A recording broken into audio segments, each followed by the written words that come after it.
At this time, I will now call on Mr. Jonathan Adams of Black Forum and Linden, the Deputy Chair of the Guyana Reparations Committee and the main researcher of our group, to read a message from Sir Hilary Beckles, who is the Chairman of the Caricom Reparations Commission and the world's foremost reparations advocate, whom is currently the Vice Chancellor of the University of the West Indies and a world-renowned researcher. So, Brother Jonathan, will you?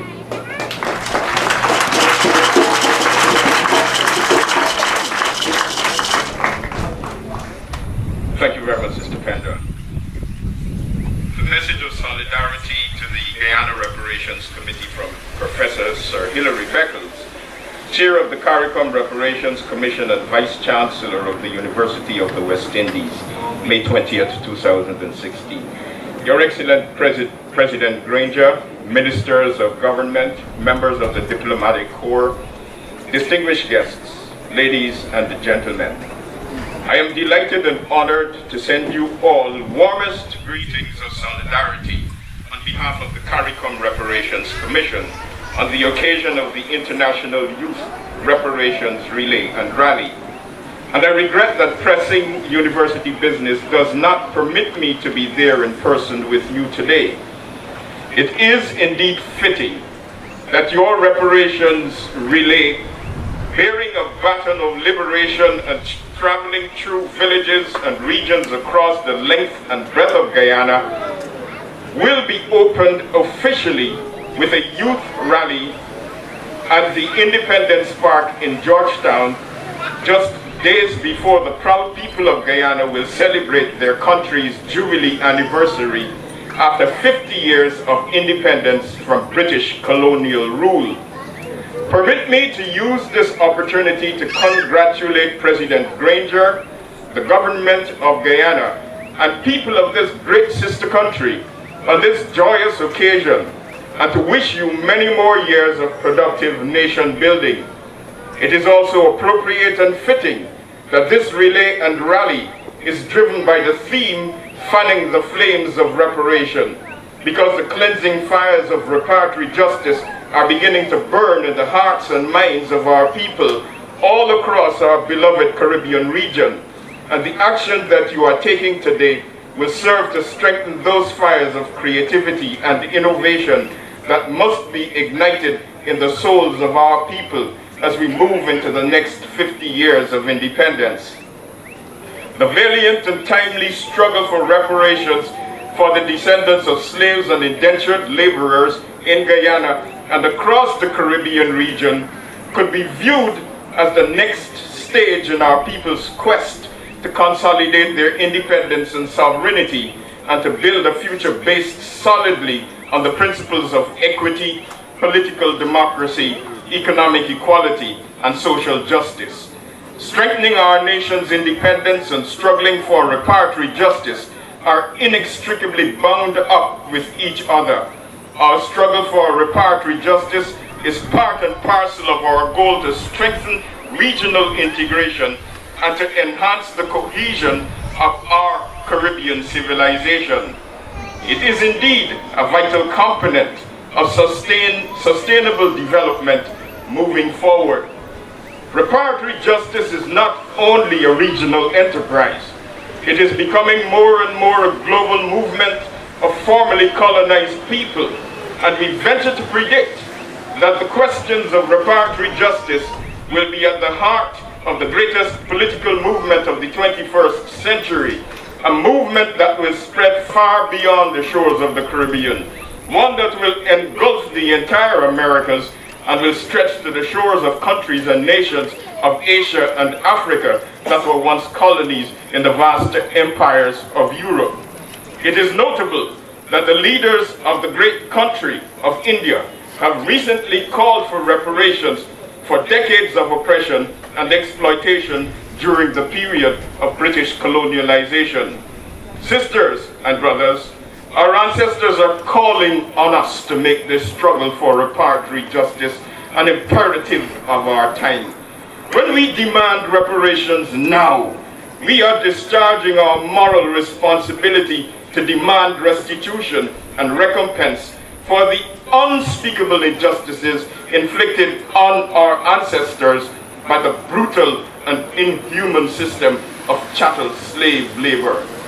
When we talk about reparations, we are talking about repairing the horrendous damage to our people wrought by the crimes of chattel slavery and later by the crimes of colonialism and imperialism.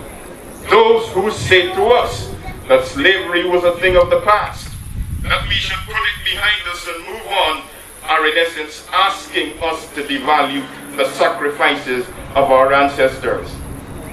Our collective history does matter. Black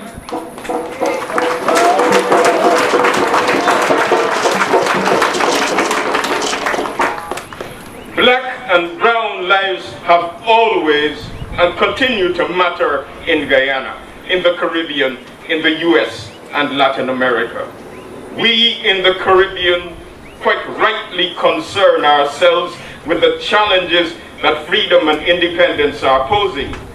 We are concerned with the pressing problems of budget deficits and burdensome national debts, in some cases at levels larger than our gross domestic products.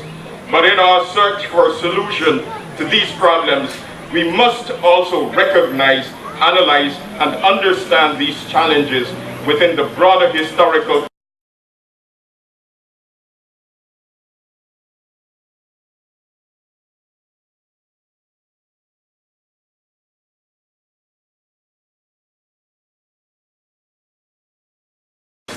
of the enormous social and economic deficits that we inherited from centuries of slavery and colonialism.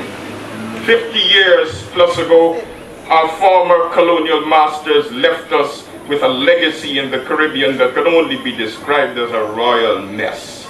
After sucking out the wealth of our enslaved and colonized forefathers and mothers, created with their blood, sweat, and tears, the colonialists left our countries with little or nothing upon which to build and develop prosperous and vibrant communities. Having thus left us with this mess, we are now saying to the former European colonial powers that they have a moral responsibility as civilized and highly developed nations to come to the table and negotiate a partnership with us, one that will help us clean up the mess that they left behind. These European powers have a case to answer in the courts of international public opinion, and as countries that pride themselves as embodiments of integrity, democracy, and respect for fundamental human rights.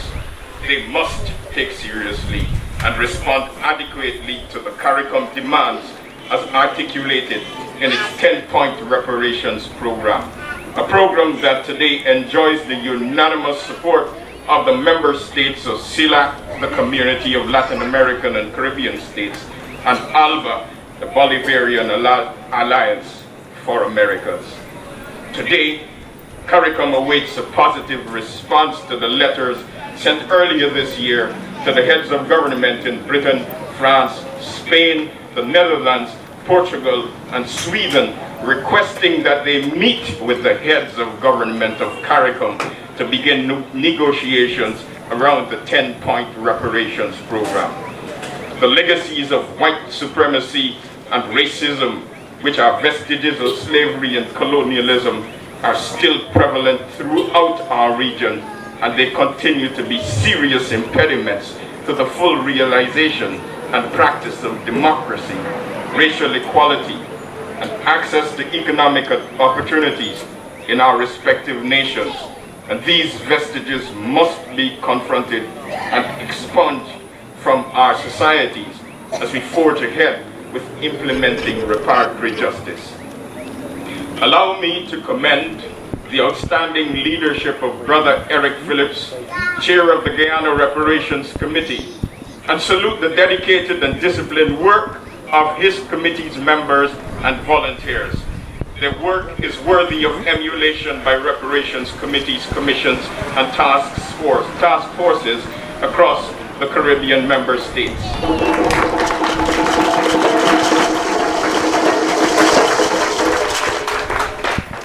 Finally, on this historic occasion, it is important that we recognize and honor the almost incomprehensible sacrifices and contributions made to the building of Guyana by the labor of enslaved Africans who were brought to these shores in the 17th, 18th, and 19th centuries against their wills, ripped away from their ancestral homes and forced to toil in the most horrible conditions. We must remember and appreciate, for example, that 450,000 African lives were lost to genocide in the old Guyana of slavery. That enslaved Africans drove back the sea and had cleared, drained, and reclaimed 15,000 square miles of forest and swamp.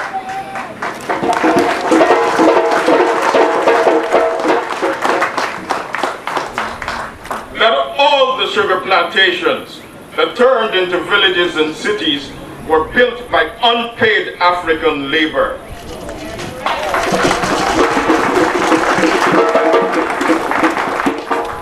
That Africans installed 2.58 million miles of drainage canals, trenches, and interbed drains, built 2,500 miles of dams, roads, and footpaths, and 2,176 miles of sea and river defenses.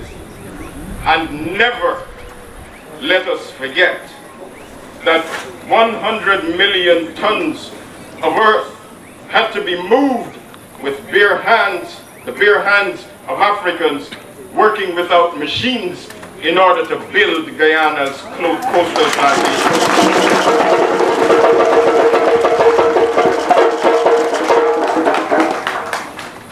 Let us therefore, sisters and brothers, use this solemn occasion to reaffirm our commitment and our collective resolve to continue the fight for justice for our people today and for generations to come.